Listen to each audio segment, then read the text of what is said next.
तो चलिए फिर आज स्टार्ट करते हैं महफिल शार की तरफ से। आज का हमारा special interview session open max दुनिया के जगमगाते सितारे अनमोल पांडे जी के साथ में। तो जैसा कि आप सबको पता है कि कोविड के बाद से ओपन मैक्स का जो प्रचलन था हर शहर में धीमे धीमे एक उसने गति पकड़ी, स्पीड पकड़ी। तो वैसे ही कानपुर में महफिल शार का एक नाम है अच्छा खासा, और ओपन मैक्स दुनिया में ही मेरी मुलाकात हुई अनमोल पांडे जी के साथ में, जो कि एक बहुत ही अच्छे सुलझे हुए इंसान हैं और एक अच्छे शायर भी हैं। तो आज के इंटरव्यू सेशन में हम जानेंगे इनके शायरी की दुनिया से जुड़ी कुछ बातें, कैसे इनकी शुरुआत हुई और किससे इनको प्रेरणा मिली।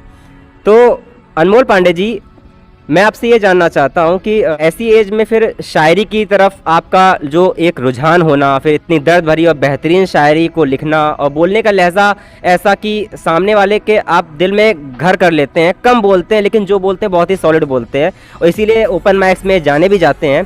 तो मैं आपसे ये जानना चाहूँगा अनमोल जी कि आपको शायरी में कैसे इंटरेस्ट हुआ, किसी से इंस्पायर होके, किसी बड़े शायर को, या आपकी निजी जीवन से जुड़ी कोई घटना है जिसकी वजह से आपको लिखने के लिए प्रेरित होना पड़ा?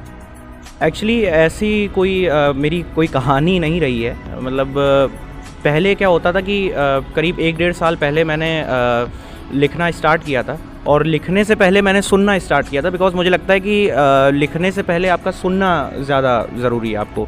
तो तहज़ीब हाफ़िज़ साहब, उनको कौन नहीं जानता, तो मैंने तहज़ीब हाफ़िज़ सर को सुना, और राहत इंदौरी साहब, ऐसे बहुत बड़े बड़े राइटर्स हैं, बहुत बड़े शायर।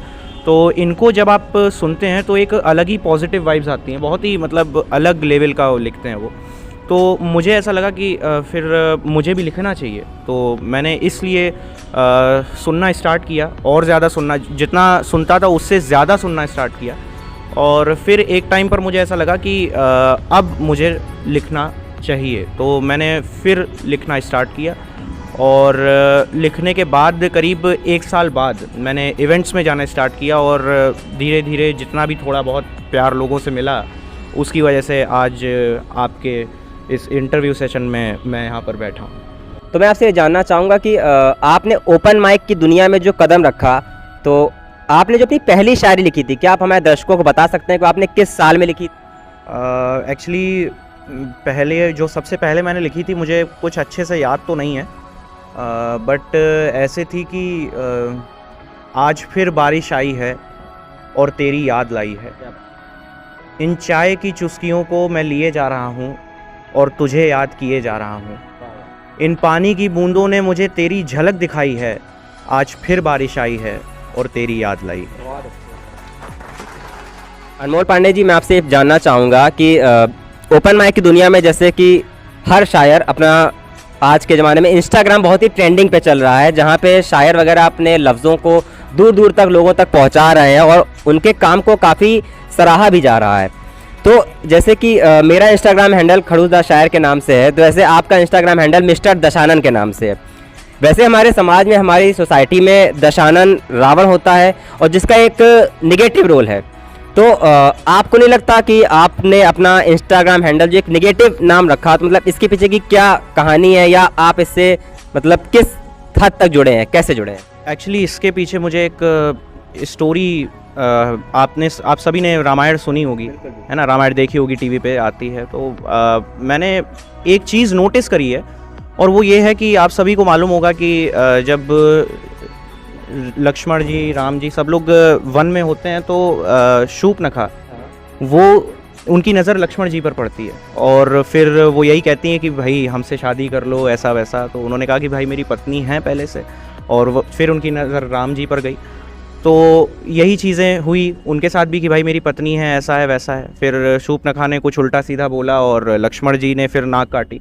फिर उसके बाद जब शूर्पणखा रावण के पास गई, तो उन्होंने जो कुछ भी रावण से कहा, भले ही वो झूठ था, लेकिन जब उन्होंने ये चीज़ें बोली, तो रावण के अंदर एक जो अपनी बहन की सुरक्षा के प्रति जो भाव आया, वो चीज़ मुझे ऐसा लगा कि होनी चाहिए। उसका तरीका गलत था बदला लेने का, रावण का, बट मुझे ऐसा लगता है कि जो आपका इंटेंशन होना चाहिए वो ऐसा ही होना चाहिए।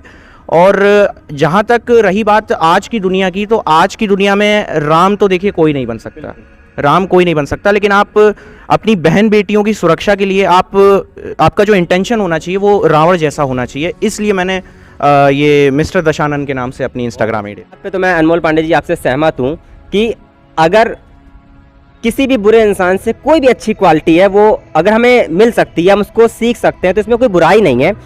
भले इंसान में लाख बुराइयां ही क्यों ना हो, लेकिन अगर उसके अंदर एक भी अच्छी चीज़ है तो उसको हमेशा ग्रहण कर लेना चाहिए। जब मैं पढ़ता था तो 7th-8th क्लास में संस्कृत की बुक में एक श्लोक हुआ करता था।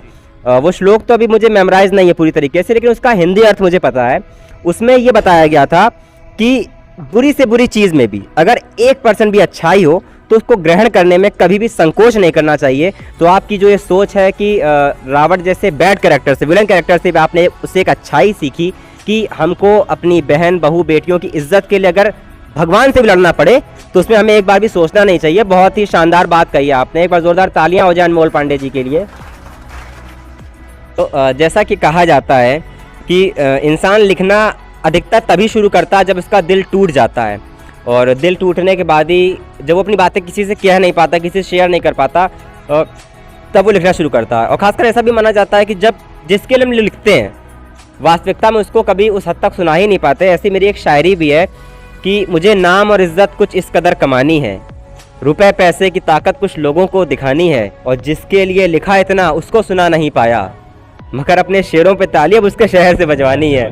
तो आपके मतलब लिखने के पीछे की वजह क्या कोई दिल का टूटना या कोई ऐसा दोस्तों से कोई ऐसा धोखा मिलना या पर्सनल लाइफ में लव में कोई ऐसा धोखा मिलना, ऐसा अगर कुछ एक्सपीरियंस है तो क्या आप हमारी ऑडियंस के साथ कुछ शेयर करना चाहेंगे?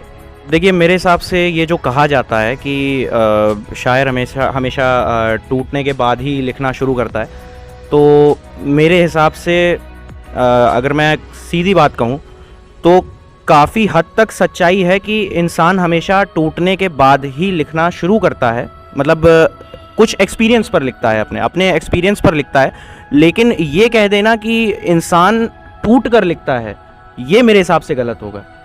एक्सपीरियंस भी लिखता है, ये बात सही है, लेकिन टूट कर तो कोई भी इंसान कभी काम कर ही नहीं सकता। मतलब जो टूट गया वो तो फिर अपने घर पे निराश बैठ जाएगा ना, फिर वो आगे कुछ कर नहीं सकता। तो मेरे हिसाब से ये कह देना कि टूट कर शायरी लिखते हैं तो ये बहुत ही मतलब बिल्कुल निराधार बात जिसे हम कहेंगे, तो ऐसा कुछ भी मैं ये नहीं समझता है इस तरह की बात को। कि आपने कहा कि लिखने के लिए एक्सपीरियंस ज़रूरी होता है, ज़रूरी नहीं कि आप अपनी लाइफ से इंस्पायर होकर लिखो, किसी फ्रेंड या रिलेटिव या सीरियल्स वगैरह में भी मतलब जो चीज़ें होती हैं उनको देख के भी आप इंस्पायर करो उनकी फीलिंग्स को, और एक शायर का काम ही होता है कि समाज को आईना दिखाना। लेकिन मेरा मानना है अनमोल जी कि जब तक कोई इंसान किसी दर्द को उस हद तक फील नहीं कर पाता तब तक वो उस गहराई के साथ कभी लिख ही नहीं सकता, और आपकी हर शायरी में वो दर्द आपकी आंखों में, आपकी आवाज़ में झलकता है। और जैसा कि अभी आपने राहत इंदौरी जी के बारे में कहा था, तो मरहूम राहत इंदौरी जी की जो वाइफ है डॉक्टर अंजुम रहबर साहिबा, तो उनकी एक शायरी है कि ये किसी नाम का नहीं होता, ये किसी धाम का नहीं होता, जब तलक इश्क में ना टूटे दिल किसी काम का नहीं होता। तो क्या कभी लाइफ में ऐसा हुआ है कि आपका भी दिल टूटा हो दोस्तों के द्वारा, या कभी वन साइडेड इश्क या कुछ दो तरफा मोहब्बत? देखिए, जहाँ तक रही बात कि दिल टूटा है या क्या नहीं है, छोटे मोटे एक्सपीरियंसेस सबके साथ हुए होते हैं, है ना। अब मैं उसको बोलने चला जाऊं तो काफ़ी वो डीप हो जाएगा, फिर वो उतना मैं अंदर तक जाना नहीं चाहता। और मुझे लगता है कि अगर आप किसी चीज़ से आगे बढ़ चुके हैं तो फिर उस पे पीछे देखने का भी कोई फ़ायदा नहीं होता। बाकी रही बात एक्सपीरियंसेस सबके साथ हुए होते हैं, और ख़ासकर शायर तो जैसा कि आपने भी बोला कि शायर तो हमेशा कुछ ना कुछ एक्सपीरियंसेस से लिखता है, कुछ अपने एक्सपीरियंस से, कुछ दूसरों के। तो इसमें बिल्कुल ये सच्चाई है, लेकिन जब आप आगे बढ़ चुके हों तो फिर वो बातें, उन बातों का कोई मतलब नहीं रह जाता है, ये चीज़। अनमोल पांडे जी, जैसा कि अभी हम सभी लोग एक तरह से ओपन माइक्स में हैं, तो एक लर्निंग एज में हैं, और अक्सर हमारे फ्रेंड्स रिलेटिव्स हमारे इस पैशन को, हमारे इस टैलेंट को देख के हमसे एक सवाल पूछते हैं जब कभी हमारी वीडियो देखते हैं या कुछ भी, कि आखिर आप अपने इस पैशन से कितना कमा लेते हो, कुछ अर्निंग होती है कि नहीं होती है? तो अक्सर ऐसे जो फ्रेंड्स रिलेटिव ऐसे सवाल करते हैं, तो आप उसको कैसे हैंडल करते हो, और इस सवाल को लेके आखिर आपका क्या नज़रिया है?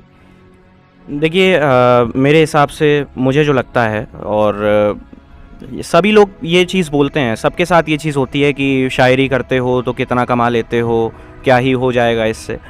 तो मेरे हिसाब से ये है कि लाइफ जो है, लाइफ आपकी परमानेंट नहीं है, ये सच्चाई है। और मुझे ऐसा लगता है कि जिसमें आपका दिल खुश हो, आप जो करने में जो आपको अच्छा लगता हो आप वो करो।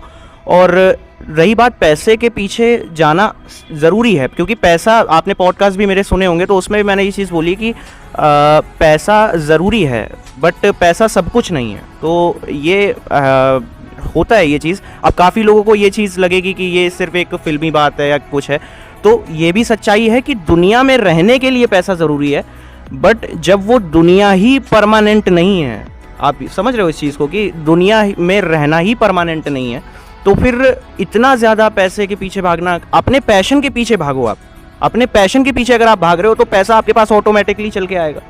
तो ये चीज़, अब जैसे अगर आप मेरी बात करें तो मैंने अपनी लाइफ में कोई बहुत ज़्यादा पैसे नहीं कमाए, लेकिन मैंने अपनी लाइफ में कुछ ऐसे दोस्त कमाए हैं जिनकी कीमत पैसों से भी बढ़कर है। आप स्टोरी भी देखते होंगे, बिल्कुल जी, आप स्टोरी भी देखते होंगे, सब क्या कहते हैं, पीयूष, राखी, निहारिका, श्रुति सब हैं उसमें। तो ये कोई बहुत मेरे हिसाब से, मेरे लिए ये बहुत बड़ा अचीवमेंट है, तो मैं ये चीज़ मानता हूँ। और रही बात भरोसा टूटने की, तो वो सबके साथ होता है, इसमें कोई बहुत बड़ी बात नहीं है।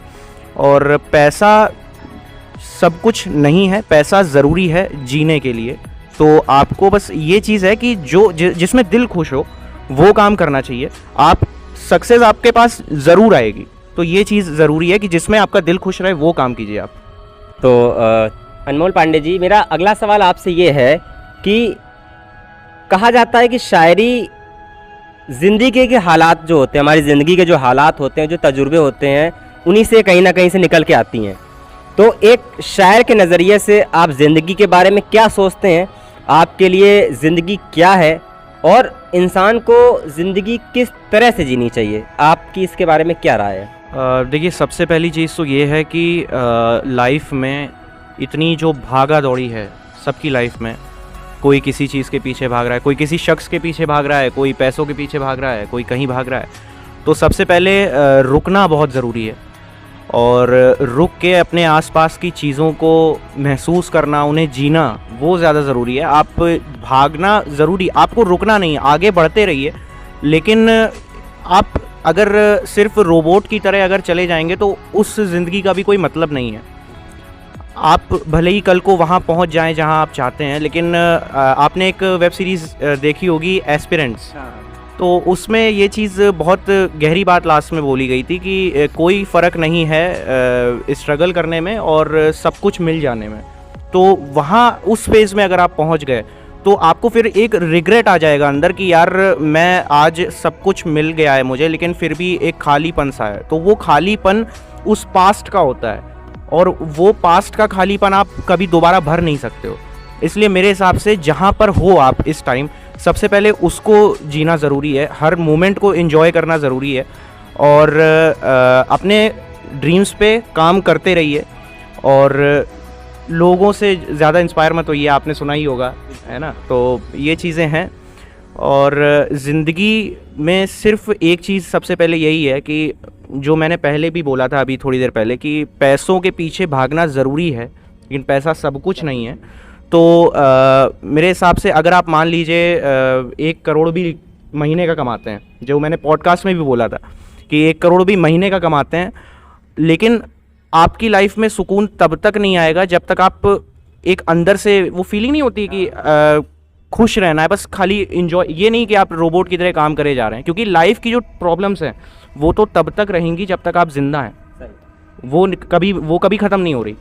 तो इसलिए सबसे पहले सुकून ढूंढने के लिए रुकना बहुत ज़रूरी है, और अपने आसपास की चीज़ों को फील करना ये ज़रूरी है इस तरीके से। और शायर एक ऐसा इंसान होता है जो बहुत ज़िंदा दिल इंसान होता है। तो मेरे हिसाब से इस हिसाब से अगर कोई भी ज़िंदगी जिएगा तो उसकी लाइफ में जो टेंशन्स आएंगी भी तो उसे वो झेल लेगा, इतना कोई बहुत बड़ी बात नहीं होती है। तो अनमोल पांडे जी, जैसे कि शायरी के मामले में आप अच्छे खासे जाने जाते हैं, तो आपकी शायरी की जो ये जर्नी है, तो इसमें आपके द्वारा लिखी गई कोई बेहतरीन शायरी जो आपके दिल के सबसे करीब हो, हम वो आपसे सुनना चाहेंगे।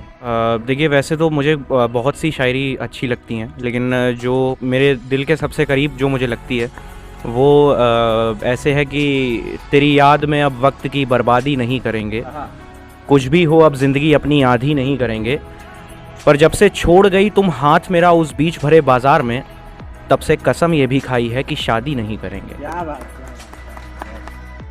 तो आपकी ये शायरी बहुत ही बेहतरीन थी। तो आज के इंटरव्यू सेशन में काफ़ी मज़ा आया, काफ़ी इंटरेस्टिंग रहा और एंटरटेनिंग रहा। तो अब महफ़िल शायर के नेक्स्ट इंटरव्यू सेशन मिलेंगे हम लोग एक अगले शायर के साथ में। तो एक बार ज़ोरदार तालियां हो जाए अनमोल पांडे जी के लिए।